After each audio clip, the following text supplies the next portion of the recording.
Hello दोस्तों, जैसा कि आप थंबनेल में देख सकते हैं, आज हम पढ़ेंगे मानव हृदय। मानव हृदय में आज हम मानव हृदय की आंतरिक संरचना तथा उसके क्रिया विधि को विस्तार से पढ़ेंगे। यह वीडियो 9, 10, 11, 12 तथा सभी कॉम्पिटिटिव एग्जाम के लिए अति महत्वपूर्ण साबित होगा। इस वीडियो में हम सबसे पहले मानव हृदय का चित्र बनाना सीखेंगे। मानव हृदय का चित्र या मानव हृदय का हृदय 4 कोष्ठों में बटा होता है। या तो सभी स्तनधारी का हृदय 4 कोष्ठों में बटा होता है।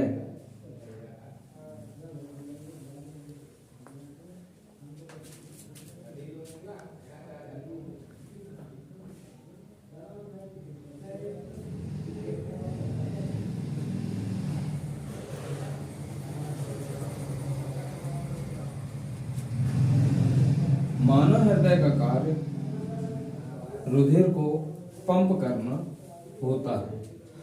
मानव का हृदय 4 कोष्ठों में बटा होता है, जिनमें से ऊपर के 2 आलिंद कहलाते हैं। ऊपर के दोनों भाग आलिंद कहलाते हैं, आलिंद, तथा नीचे के दोनों भाग निलय कहलाते हैं, तथा नीचे के दोनों भाग निलय कहलाते हैं।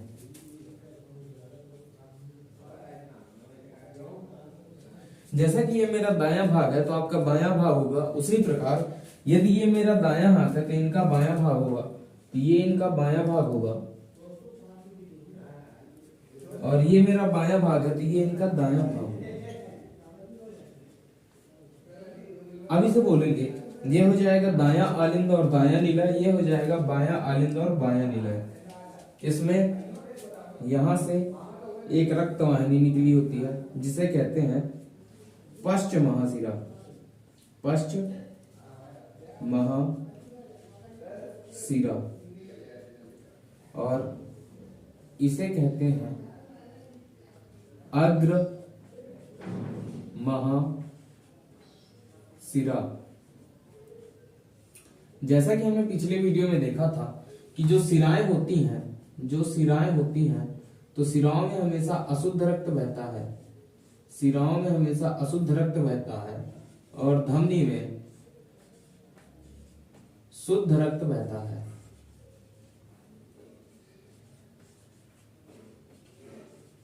उसी प्रकार इस पश्च महाशिरा और अग्र महाशिरा में अशुद्ध रक्त बहेगा। पश्च महाशिरा और अग्र महाशिरा में अशुद्ध रक्त बहेगा, और यह अशुद्ध रक्त पश्च महाशिरा और अग्र महाशिरा से दाएं आलिंद में आएगा, और दाएं आलिंद से इससे होते हुए निलय में जाएगा। इसे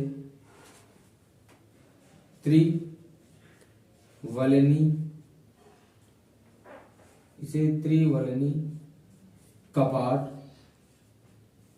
या ट्राइकॉस्पिड वाल्व कहते हैं।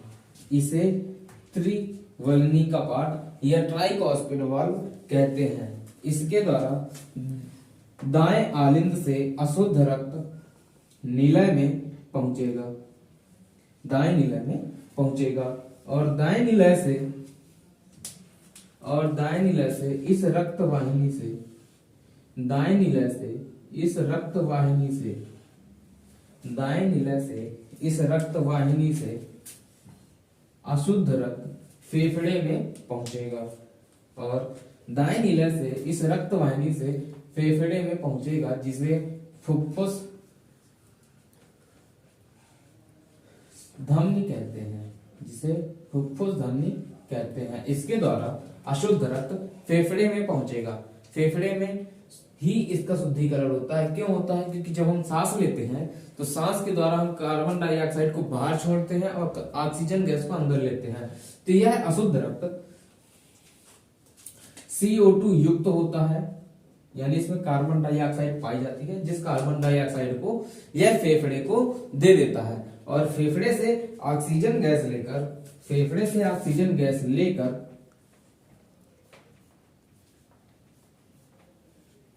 इनके द्वारा इन्हें कहते हैं फुफ्फुस सिरा, इनके द्वारा ऑक्सीजन युक्त या शुद्ध रक्त, ऑक्सीजन युक्त या शुद्ध रक्त, ऑक्सीजन युक्त या शुद्ध रक्त बाएं आलिंद में आता है। ऑक्सीजन युक्त या शुद्ध रक्त बाएं आलिंद में आता है और बाएं आलिंद में से इससे होते हुए, बाएं आलिंद से इससे होते हुए, यानी इसे बोलते हैं द्विवलनी कपाट। द्विवलनी कपाट से होते हुए यह शुद्ध रक्त बाएं आलिंद से बाएं निलय में पहुंचता है और बाएं निलय से इस रक्त वाहिनी के द्वारा, इस रक्त वाहिनी के द्वारा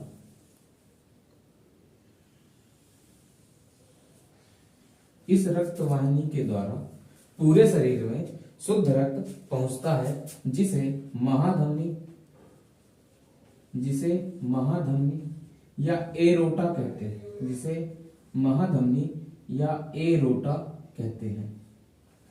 इसके द्वारा शुद्ध रक्त शरीर के विभिन्न भागों में पहुंचता है। जहां पर भी अशुद्ध रक्त होगा उसे हम नीले से बताएंगे, क्योंकि उसमें कार्बन डाइऑक्साइड पाई जाती है, और जहां भी शुद्ध रक्त होगा उसे हम लाल से दिखाएंगे, वह ऑक्सीजन युक्त होता है।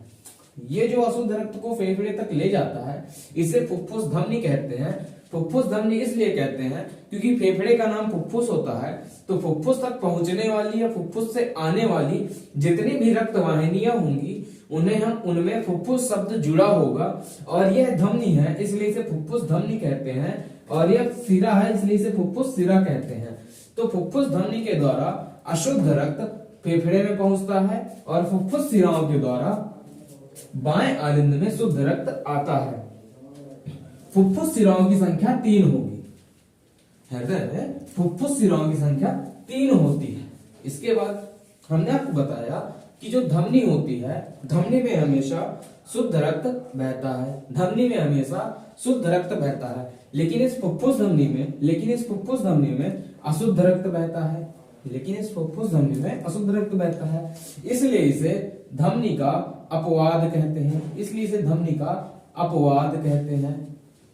और हमने आपको बताया कि सिराओं में हमेशा शुद्ध रक्त बहता है, सिराओं में हमेशा अशुद्ध रक्त बहता है, और इस सिरा में शुद्ध रक्त बहता है, इसलिए यह सिरा का अपवाद होगी, इसलिए यह सिरा का अपवाद होगी, क्योंकि इसमें शुद्ध रक्त बहता है, इसमें शुद्ध रक्त बहता है और इसमें अशुद्ध रक्त बहता है, इसलिए यह धमनी का अपवाद है कौन? फुफ्फुस धमनी, और यह सिरा का अपवाद है कौन? फुफ्फुस सिरा। इसके बाद यह हृदय की जो परत होती है वह दोनों आलिंद में इसकी मोटाई, यानी हृदय की परत की मोटाई सामान्य होती है, लेकिन बाएं आलिंद में हृदय की मोटाई अधिक होती है, बाएं आलिंद में हृदय की मोटाई अधिक होती है।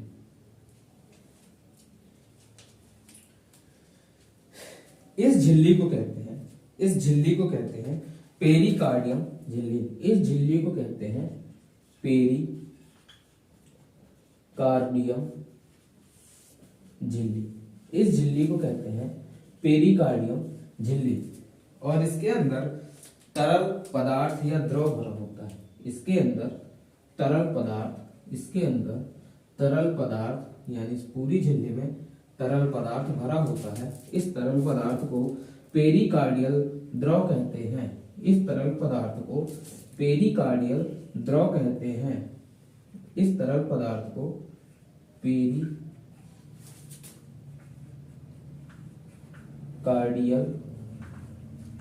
द्रव कहते हैं या पेरिकार्डियल फ्लूइड कहते हैं।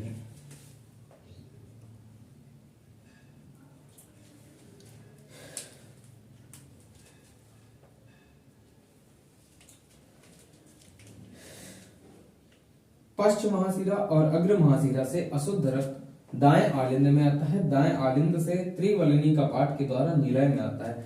निलय इसमें प्रेशर मारता है, निलय हृदय को पंप करता है, वो निलय इसे झटके से ऊपर फेंकता है और ये इतने झटके से ऊपर फेंकता है कि ये जो अशुद्ध रक्त है, यह अशुद्ध रक्त फेफड़े तक पहुंच जाए, यह अशुद्ध रक्त फेफड़े तक पहुंच जाए और फेफड़े से फिर शुद्ध रक्त फुफ्फुस शिरा में आता है और फुफ्फुस शिरा से बाएं आलिंद में आता है, फुफ्फुस शिरा से बाएं आलिंद में आता है और बाएं आलिंद से यह द्विवालिनी कपाट के द्वारा बाएं नीला में आता है और बाएं नीला इतने प्रेशर से फेंकता है कि यह महाधमनी के द्वारा शरीर के विभिन्न भागों तक पहुंचता है। तो इसके द्वारा फेफड़े तक पहुंचता है और ये प्रेशर मारता है तो पूरे शरीर में पहुंचता है।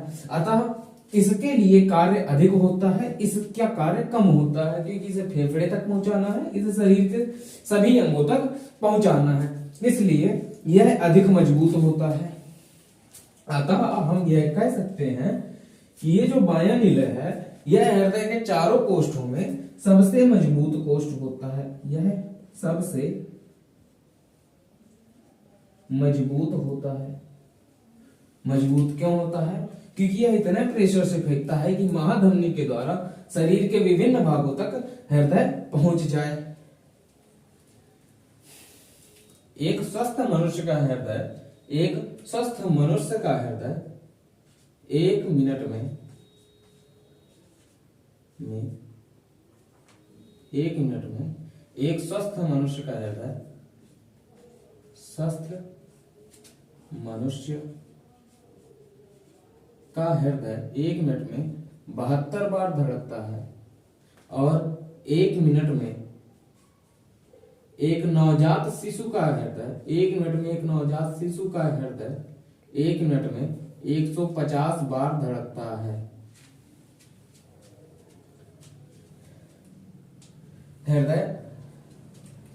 हृदय की बाहरी झिल्ली को कहते हैं पेरिकार्डियल झिल्ली और इसे कहते हैं पेरिकार्डियल द्रव। इसमें जब यह सिकुड़ता है तो इसके सिकुड़ने को कहते हैं सिस्टोल। हृदय के सिकुड़ने को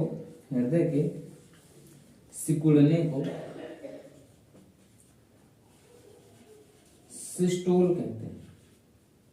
हृदय के सिकुड़ने को सिस्टोल कहते हैं और हृदय के फैलने को डायस्टोल कहते हैं। जब सांसें सिकुड़ना, सांसें सिस्टोल, सांसें सिकुड़ना, सांसें सिस्टोल, तो बचा क्या? डायस्टोल यानी फैलना, फैलने को कहते हैं डायस्टोल। हृदय के सिकुड़ने को सिस्टोल और हृदय के फैलने को डायस्टोल। हृदय जब एक बार सिकुड़ता है और एक बार फैलता है उससे एक हार्ट बीट बनती है, यानी इन दोनों के जुड़ने से इन दोनों के एक बार सिकुड़ने और एक बार फैलने से एक हार्ट बीट या हृदय स्पंदन होता है।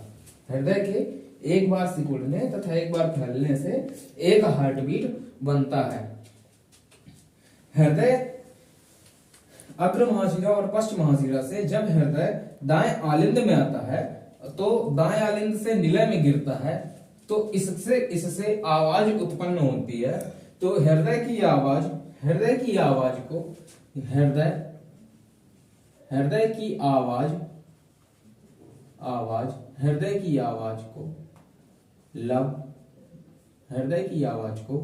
लबडब कहते हैं। हृदय में लबडब की आवाज होती है, लबडब। हृदय में लबडब की आवाज होती है, हृदय में लबडब की आवाज होती है। एक बार पूरा चित्र।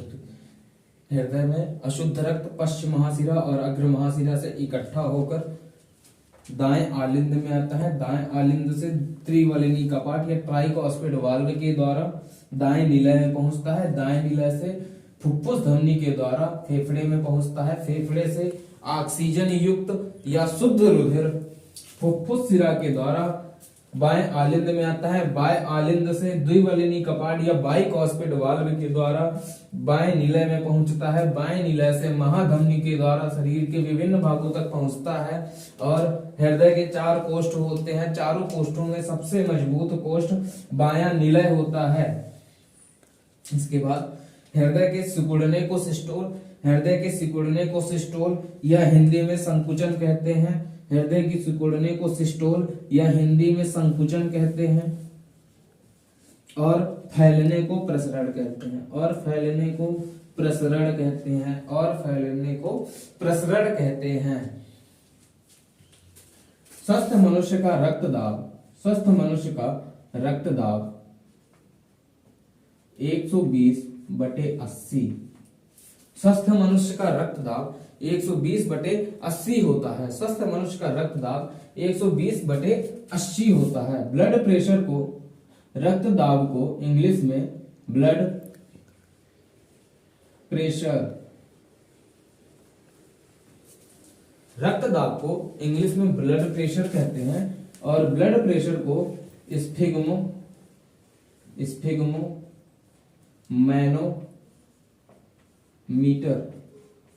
स्फिग्मोमैनोमीटर से मापते हैं। मनुष्य का रक्तदाब 120/80 होता है, जिसे स्फिग्मोमैनोमीटर द्वारा मापा जाता है। हृदय में ये जो त्रिवलिनी कपाट है और ये जो द्विवलिनी कपाट है, जब यहां से रक्त गिरेगा और ये ऊपर को ढकेलेगा तो ये इससे ऊपर क्यों नहीं जाता और इससे ऊपर क्यों चला जाता है? इसका कारण यह होता है कि ये जो वाल्व है यह नीचे को झुकी हुई होती है। जब ये नीचे से ऐसे प्रेशर मारता है, ये वाल्व, ये जो वाल्व लगी हुई है ये वाल्व ऐसे हो जाती है और ये वाल्व यहां से ऐसे हो जाती है।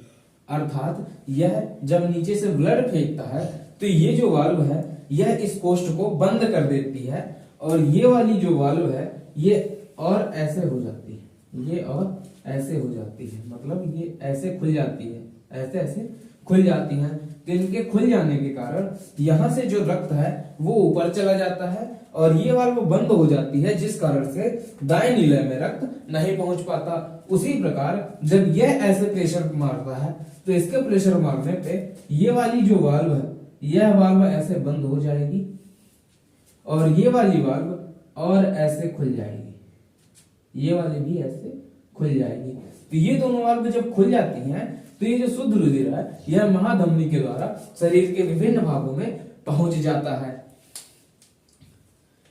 यहां पर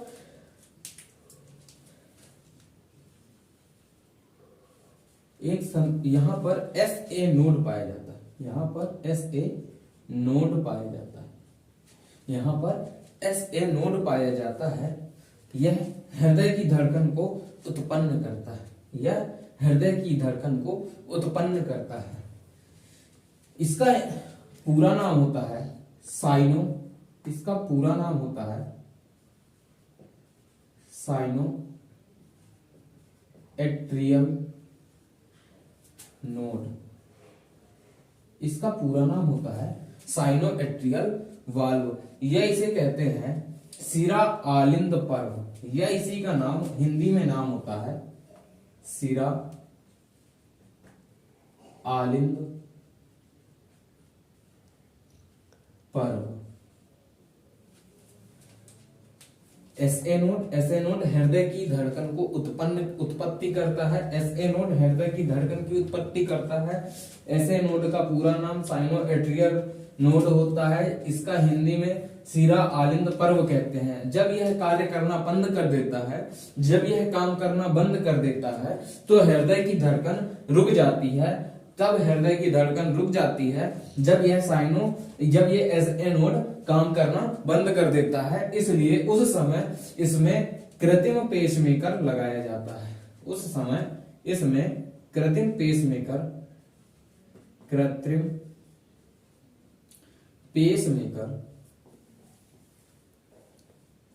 लगाया जाता है, उस समय इसमें कृत्रिम पेसमेकर लगाया जाता है जिसे हृदय की धड़कन बनी रहती है। इस SA नोड जब यह काम करना बंद कर देता है तो इसकी जगह पर कृत्रिम पेसमेकर लगाया जाता है, अतः ऐसे नोड को प्राकृतिक पेसमेकर भी कहते हैं। अतः इसे प्राकृतिक पेसमेकर भी कहते हैं। हेलो दोस्तों, यदि आपको वीडियो अच्छा लगा हो इसे लाइक, शेयर और सब्सक्राइब करिएगा और खुश रहिएगा, मस्त रहिएगा, खुशहाल रहिएगा।